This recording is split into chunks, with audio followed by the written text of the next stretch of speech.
Hello friends, வணக்கம். வீட்டு சாப்பாட்டுக்கு வந்ததுக்கு நன்றி. வீட்டு சாப்பாடு சேனல் சார்பாக அனைவருக்கும் இனிய தைத்திருநாள் வாழ்த்துக்கள். இன்னைக்கு வீட்டு சாப்பாட்டில் பொங்கல் அன்னைக்கு செய்யக்கூடிய ஒரு சூப்பரான குழம்பு தான் பார்க்க போகிறோம். நாட்டு காய்கறிகள் எல்லாம் சேர்த்து செய்யக்கூடிய இந்த குழம்பு ரொம்ப ரொம்ப பிரமாதமாக இருக்கும்.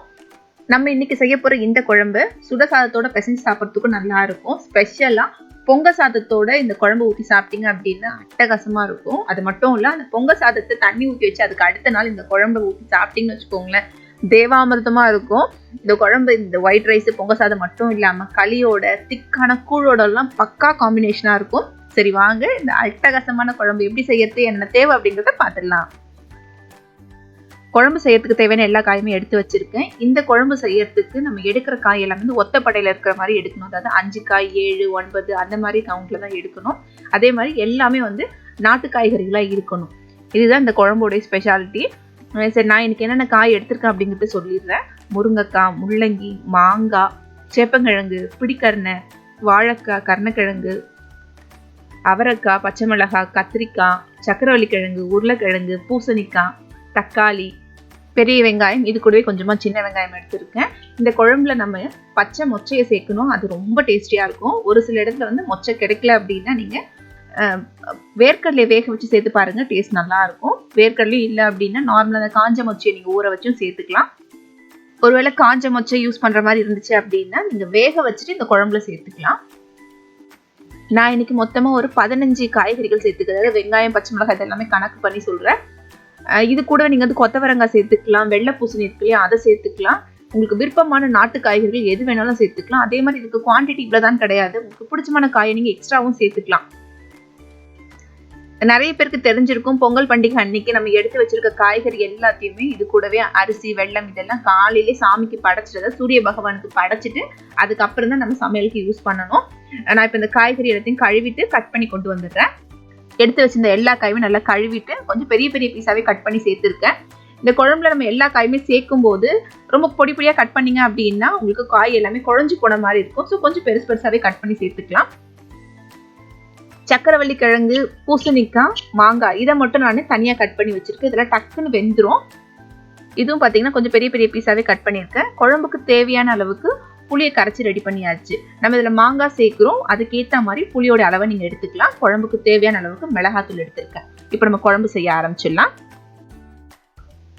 பொதுவாக இந்த குழம்பு செய்யறதுக்கு விறகடுப்பில் மண்பானையில் செஞ்சீங்க அப்படின்னா டேஸ்ட் சூப்பராக இருக்கும்.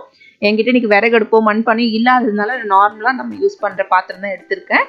இதில் கொஞ்சமாக நல்லெண்ணெய் சேர்த்துருக்கு. எண்ணெய் நல்லா சூடாகட்டும். நான் இன்னைக்கு இந்த காய்கறிகள் எல்லாம் சேர்த்து புளி ஊற்றி குழம்பா வைக்கிறேன். எங்கள் பக்கம் இந்த மாதிரி தான் செய்வோம். ஒரு சில இடத்துல இந்த காயெல்லாம் சேர்த்து சாம்பார் வைப்பாங்க, ஒரு சிலர் வந்து கூட்டு வைப்பாங்க, அதாவது அவியல் மாதிரியும் செய்வாங்க. உங்களுடைய வழக்கத்துக்கு ஏற்ற மாதிரி செஞ்சுக்கலாம். பட் இந்த குழம்பை நீங்கள் ஒரு டைம் செஞ்சு பாருங்க, டேஸ்ட் அவ்வளோ சூப்பராக இருக்கும். இப்போ எண்ணெய் நல்லா சூடாயிடுச்சு. இதில் நம்ம எடுத்து வச்சிருக்க வெங்காயம், பச்சை மிளகாய் இது எல்லாத்தையும் சேர்த்து வதக்கிக்கலாம். இப்போ இந்த வெங்காயம் ரொம்ப கலர் மாதிரி வதங்கணும்னு அவசியம் இல்லை, ஓரளவுக்கு வதங்கினா போதும். இப்போ இதில் நம்ம தக்காளி சேர்த்துக்கலாம். கிராமத்து பக்கம் செய்யக்கூடிய இந்த குழம்புல இந்த மாதிரி காய் எதுவுமே வதக்காம டைரக்டா மண் பாத்திரத்துல காய், இந்த மிளகாத்தூள், மஞ்சத்தூள், உப்பு, புளி தண்ணி இது எல்லாமே சேர்த்து நல்லா கொதிக்க வச்சு கடைசியாக தாளிப்பு சேர்த்து இறக்குவாங்க. அதனுடைய டேஸ்ட்டும் நல்லா இருக்கும். நான் சொன்ன மாதிரி உங்களுக்கு சான்ஸ் கிடைச்சிச்சு அப்படின்னா விறகடுப்புல மண் பாத்திரம் வச்சு செஞ்சு பாருங்க. இந்த குழம்பு அவ்வளோ சூப்பரா இருக்கும். பாருங்க, தக்காளி இந்த அளவுக்கு வதங்கியிருக்கு. இப்போ இதில் நம்ம நறுக்கி வச்சிருக்க காய் எல்லாமே சேர்த்துக்கலாம். நான் ஃபர்ஸ்டே சொன்ன மாதிரி உங்களுக்கு விருப்பமான காய் எது வேணாலும் சேர்த்துக்கலாம். அதே மாதிரி அளவு இவ்வளவுதான் கிடையாது. ஒரு சில வெஜிடபிள்ஸ் பிடிக்கும் அப்படின்னா நீங்க எக்ஸ்ட்ரா கூட சேர்த்துக்கலாம். இந்த காய் எல்லாத்தையுமே இந்த எண்ணெயில லேசா வதக்கி விட்டுக்கலாம். இது வதங்கும் போது இதுக்கு தேவையான அளவுக்கு உப்பு சேர்த்துக்கலாம்.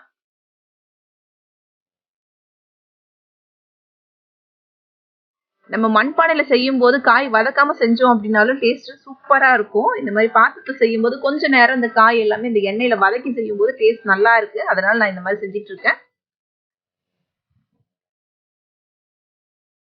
1/2 டீஸ்பூன் அளவுக்கு மஞ்சத்தூள் சேர்த்துருக்கேன். இது கூடவே காரத்துக்கு நம்ம குழம்பு மிளகாத்தூள் சேர்த்துக்கலாம். நான் இன்னைக்கு வீட்லயே அரைச்ச குழம்பு தூள் தான் சேர்த்துருக்கேன். குழம்பு தூள் எப்படி அரைக்கணும் அப்படிங்கிற வீடியோவும் நம்ம சேனல்ல இருக்கு, லிங்க் டிஸ்கிரிப்ஷன்ல கொடுக்குறேன். இப்போ இந்த மிளகாத்தூள், மஞ்சத்தூள், உப்பு இது எல்லாத்தையுமே இந்த காயோட நல்லா கலந்து விட்டுட்டு இந்த காய் வேகிறதுக்கு தேவையான அளவுக்கு தண்ணி சேர்த்துக்கலாம்.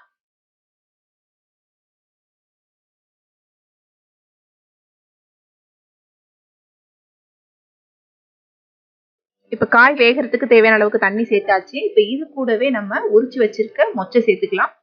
நீங்க மொச்சைக்கு பதிலா வேர்க்கடலை இல்ல நார்மலா அந்த காஞ்ச மொச்சை சேர்க்கிற மாதிரி இருந்துச்சு அப்படின்னா அதை நல்லா ப்ரெஷர் குக் பண்ணி எடுத்துட்டு இந்த ஸ்டேஜ்ல சேர்த்துக்கலாம். நம்ம சேர்த்திருக்க மிளகாத்தூளுடைய பச்சை வாசனை போய் காயும் நல்லா வேகட்டும்.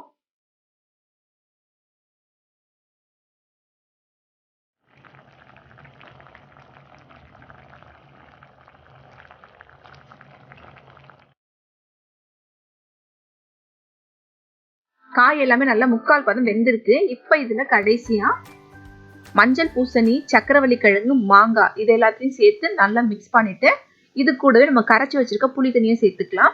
இப்போ நம்ம கடைசியா சேர்த்திருக்க அந்த மஞ்சள் பூசணி, சக்கரவள்ளி கிழங்கு இதெல்லாம் வந்து டக்குன்னு குக் ஆயிடும்.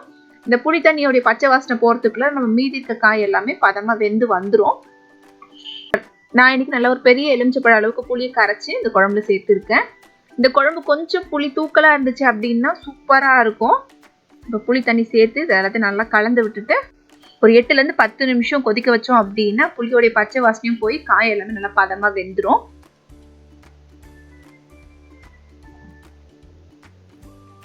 இந்த குழம்பு ரொம்ப குயிக்கா செய்யணும்னு நினைச்சீங்க அப்படின்னா குக்கர்ல செய்யலாம். குக்கர்ல செய்யற மாதிரி இருந்துச்சு அப்படின்னா காய், மிளகாத்தூள், மஞ்சத்தூள், இந்த புளி தண்ணி இது எல்லாமே சேர்த்துட்டு கரெக்டா ஒரு விசில் வச்சு எடுத்துட்டீங்க அப்படின்னா உங்களுக்கு காய் எல்லாமே பதமா வெந்திருக்கும்.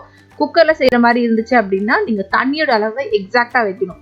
தண்ணி ரொம்ப இருந்துச்சு அப்படின்னா நீங்க திரும்ப ஓபன் பண்ணி கொதிக்க வைக்கிற மாதிரி இருக்கும். பாருங்க குழம்பு நல்லா கொதிச்சு புளியோடைய பச்சை வாசனையும் போயிடுச்சு, காயுமே நல்லா வெந்திருக்கு. இப்போ பாத்தீங்கன்னா தெரியும் காய் ஒண்ணு கூட குழையாம நல்லா வெந்திருக்கு. நான் சொன்ன மாதிரி இது கொஞ்சம் பெரிய பெரிய துண்டுகளா போட்டீங்க அப்படின்னா காய் குழையாம உங்களுக்கு அப்படி அப்படியே முழுசு முழுசா இருக்கும். இப்போ நம்ம சேர்த்து இந்த மொச்சையும் நல்லா சாஃப்டா குக் ஆயிருக்கு. நம்ம கடைசியா சேர்த்திருந்த பூசணிக்காய், சக்கரவள்ளி கிழங்கு வேகிறதுக்கு முன்னாடி புளி தண்ணி சேர்த்துட்டுமே இது வெந்திருக்குமான்ற டவுட்டே தேவையில்லை, நல்லா சாஃப்டாவே குக் ஆயிட்டு இருக்கும். பாருங்க குழம்பு ரெடி ஆயிடுச்சு. இப்போ நம்ம கடைசியா இதுக்கு தாளிப்பு ரெடி பண்ணிடலாம். இந்த குழம்புல கடைசியா கொஞ்சமா வெந்தயக்கீரை நல்லா பொடி பொடியா கட் பண்ணி சேர்த்துட்டு நீங்க ஒரு கொதி விட்டு ஆஃப் பண்ணிடலாம். வெந்தயக்கீரை சேர்க்கும் போது இந்த குழம்பு இன்னமும் நல்லா இருக்கும். நான் இன்னைக்கு வெந்தயக்கீரை எதுவும் சேர்க்கல. அதே மாதிரி குழம்பு வந்து கொஞ்சம் திக்காவே இருக்கட்டும், ரொம்ப தண்ணியா இருந்தாலும் டேஸ்ட் அந்த அளவுக்கு இருக்காது. இப்போ குழம்பு தாளிக்கிறதுக்கு நான் இன்னைக்கு நல்லெண்ணெய் யூஸ் பண்ணியிருக்கேன். நல்லெண்ணெயில இந்த குழம்பு தாளிச்சிங்க அப்படின்னா ரொம்ப ரொம்ப சூப்பரா இருக்கும். எண்ணெய் நல்லா சூடாயிடுச்சு. இப்போ இதுல கடுகு சேர்த்தாச்சு, ஒரு 1/4 டீஸ்பூன் அளவுக்கு சீரகம், ஒரு 2 வெந்தயம் சேர்த்து நல்லா இது பொரியட்டும்.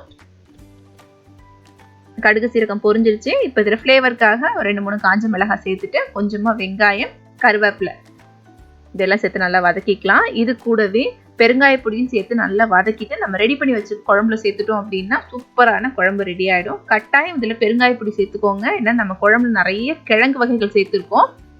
பாருங்க குழம்பு ரெடியா இருக்கு. நம்ம தாளிப்பு இதோடு சேர்த்துடலாம். தாளிப்பு சேர்த்ததுக்கு அப்புறமா குழம்புல நல்லா கலந்து விட்டுட்டு உடனடியாக ஒரு தட்டு போட்டு க்ளோஸ் பண்ணி வைங்க. அப்பதான் அந்த தாளிப்போடைய ஃப்ளேவர் ஃபுல்லா அந்த குழம்புல இறங்கி ரொம்ப ரொம்ப பிரமாதமா இருக்கும்.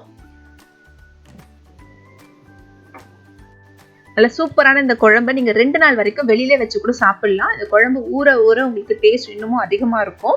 நான் ஃபர்ஸ்டே சொன்ன மாதிரி இதை ஒயிட் ரைஸ், வெண்பொங்கல் கூட சாப்பிட்றது மட்டும் இல்லாம சக்கரை பொங்கலோட இந்த குழம்பு சைட்ல ஊற்றிட்டு தொட்டு சாப்பிட்டு பாருங்களேன், ரொம்ப ரொம்ப நல்லா இருக்கும். பாருங்க குழம்புடைய கன்சிஸ்டன்சி இந்த அளவு தான் இருக்கணும், ரொம்பவும் தண்ணியா இருக்கக்கூடாது.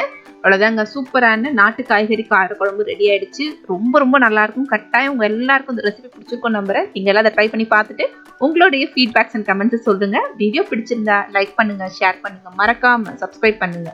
இன்னொரு இன்ட்ரெஸ்டிங்கான ரெசிபியில பார்க்கலாம். நன்றி, வணக்கம்.